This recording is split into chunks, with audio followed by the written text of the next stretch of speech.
What's cracking, fight fans? Welcome to MMA Fight Watch. Today I'm going to be showing you guys the results of UFC 196 from Las Vegas. It was an absolutely sick card and a lot of upsets as well, so we need to go through this card, tell you what happened, who did what, and show you guys the all important results. If you guys are new to the channel, make sure you drop a sub. As always guys, wherever you're watching this video, share it on Facebook, Twitter, whatever you're using. Smash that share button, I'd really appreciate it, and let's get straight into the video. Alright, so the first thing we're going to look at is the main event. We're going to run through maybe the results first, and I'll come back and do a little bit talking about each of the individual fights. We got Nate Diaz having a spectacular win up against Conor McGregor, a submission in the second round.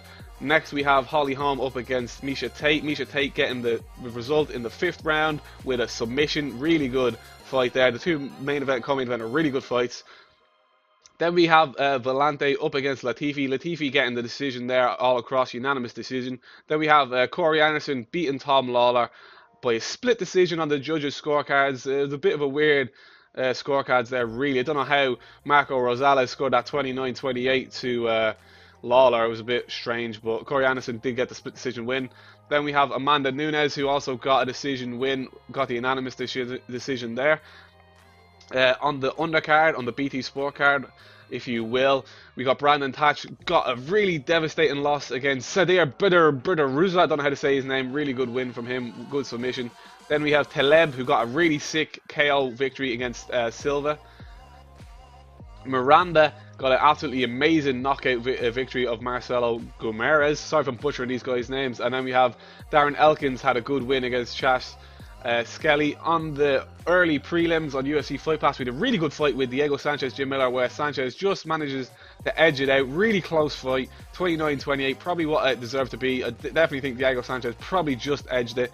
And before that, we had two early wins for Jason Sago by TKO/KO, and we had another finish in the very first fight as well from Tierto Irashia. Don't know how to say that guy's name at all, against Julian Erosa. But anyway, that's the results, guys. I'll put the results in the description as well if you guys want to check them out.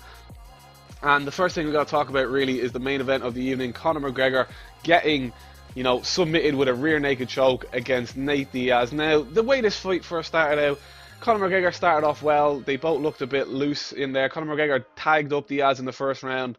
They were both trading, hitting each other left. You know, it was very even. But then towards the end of the first round, you noticed that Nate Diaz was bleeding out of his right eye. His face was a bit more cut up, and he looked a lot more physically damaged than McGregor. A lot of McGregor's shots were carrying, landing. His overhand right was landing.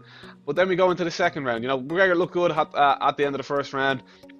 He was smiling, laughing, joking. There was a lot of shit talking going on. It was a really ferocious fight, to be fair. Second round, we come out. Conor McGregor starts doing the same stuff, starts winning. We think Conor McGregor's taking it. And about midway through the second round, Conor McGregor just starts to get tagged up a little bit more. Now, you see Nate Diaz has more strikes landed, more significant strikes. And then out of nowhere, it's almost like McGregor, he got hit with a hard left straight by Diaz, and that kind of shocked him back a bit. His hands were down. Diaz ended up getting up against the cage for a little bit, started banging some little short punches to his head from the edge of the cage, and then eventually Conor McGregor tried to go for the takedown. He was rocked. He looked like he was out on his feet.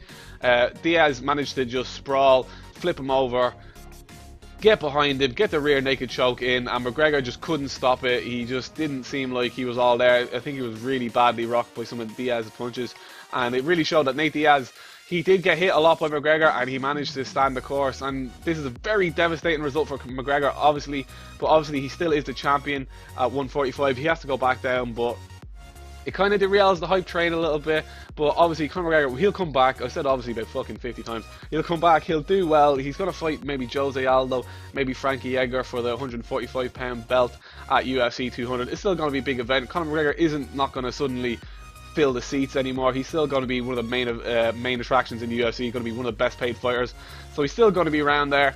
Very disappointing result. If he won that fight, it could have led to him fighting Robbie Lawler at UFC 200, which obviously would be insane.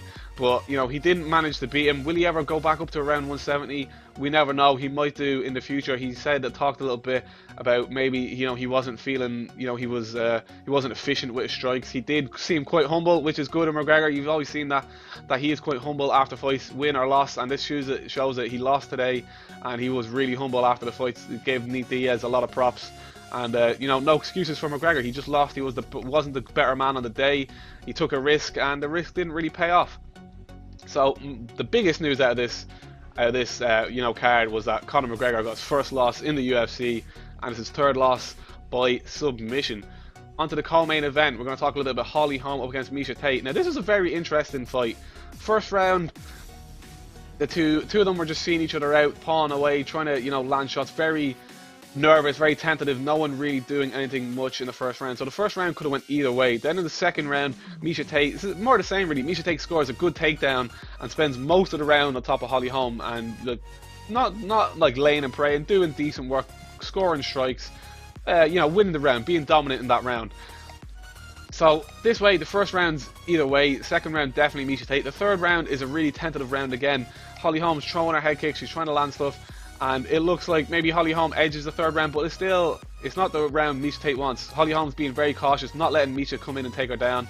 Fourth round, it's a little bit more exchanges, and it looks like Holly Holm starts to take the better of the feet, and Holly Holm starts to wear on Miesha Tate, and she starts, you know, landing some good shots. Then we go into the fifth, and it looks like, for all intents and purposes, if Holly Holm can see this fifth round out, she's defending that title. It's going to be not the best, you know, win on her career. Obviously, it'd be good to get a win over Miesha Tate, but Miesha Tate fights really hard in this. She gets back, she does some really good grappling. She gets the back of Holly Holm.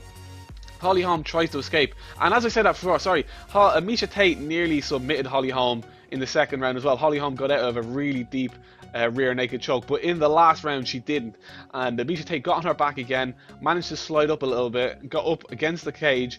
Holly Holm was getting choked out. The arm was underneath Holly Holm's chin, so she was getting choked out. Then she decided to do like a front roll to try and flip Miesha Tate off her. It just ended up flipping to the ground, didn't work. Miesha Tate got into a better position, managed to sink in the choke, and Holly Holm, to her credit, she was shaking her hands and thought she was going to tap. She didn't tap, and she ended up getting choked out unconscious. And what a brilliant win for Miesha Tate, and another win for the underdogs today. Two fights that I thought would go the other way. Big underdogs, not massive underdogs. Diaz was a 5-1. I think Tate was maybe 3-1 or 4-1, but the big underdogs won in the main event and co-main event this evening, which was very interesting. So tell me what you guys think in the comments about these two main events. You know, it's very interesting to see what you guys think, because, you know, it's just mind-blowing, really. In the third fight on the card, should we say, just before the co-main event, Villante got pretty much destroyed by Latifi. Latifi was strong, his wrestling was really good. He freaking flipped and ragdolled Villante a couple of times.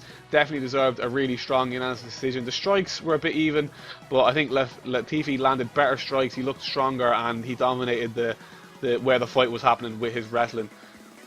Next up, we got Corey Anderson and Tom Lawler. This was a close fight, as you can see by the judges' decisions as well, or the cards. Chris Lee 30-27, Marcus Rosales with a 29-28, and Adelaide Bird. So it's a split decision, which is very interesting. You know, how can you see? I don't know how you can give this fight to Tom Lawler. He's outstruck, should I say, near enough twice as many strikes. Corey Anderson uses wrestling to really good effect. His nipples are on fleek, if you know what I'm saying. And he looks really good in this fight. He didn't look amazing, he did enough to win.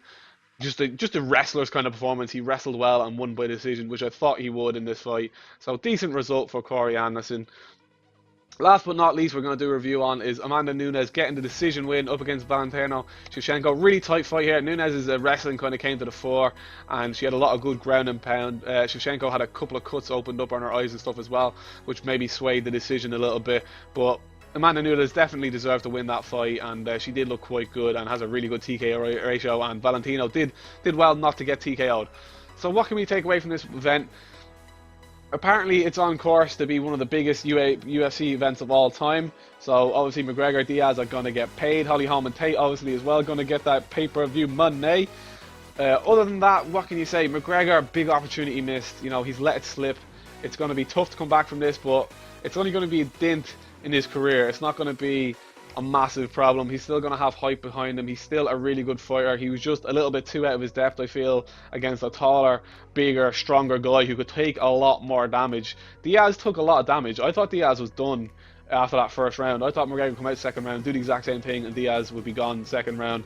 But some way halfway through that round, McGregor got caught with his hands down, and that changed the entire fight. You know, Diaz did outstrike him towards the end of that second round, and then by the end of it, he completely dominated McGregor by the end of that round. So, you know, got to give you know, props to Diaz. He's a good fighter. He always comes to fight, scrappy guy, never been knocked flat out. You know, that's something that has to be said about him as well. You know what I mean? He's never been KO'd. He's been TKO'd, but he's never been KO'd. So really good fight for him. Diaz obviously now will be looking to get the 155-pound belt. Him versus RDA, Aldo versus McGregor.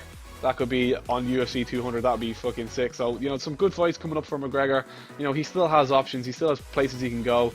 He still hasn't fought at 155 as well. So obviously Diaz is a 155 fighter mostly, but you know, McGregor was at a very high weight. You know what I mean? He definitely probably shouldn't be looking to fight there unless he ends up getting the amazing skills. So, you know, being a 3-weight world champion would have been insanely difficult. But he can go back down, defend his belt, then get the next title shot at 155. That would be absolutely amazing.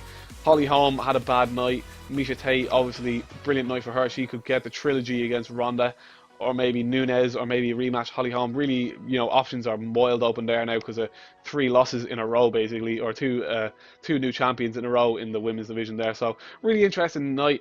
I thought the event went quite well. A lot of the early prelim fights ended up in nice KOs as well.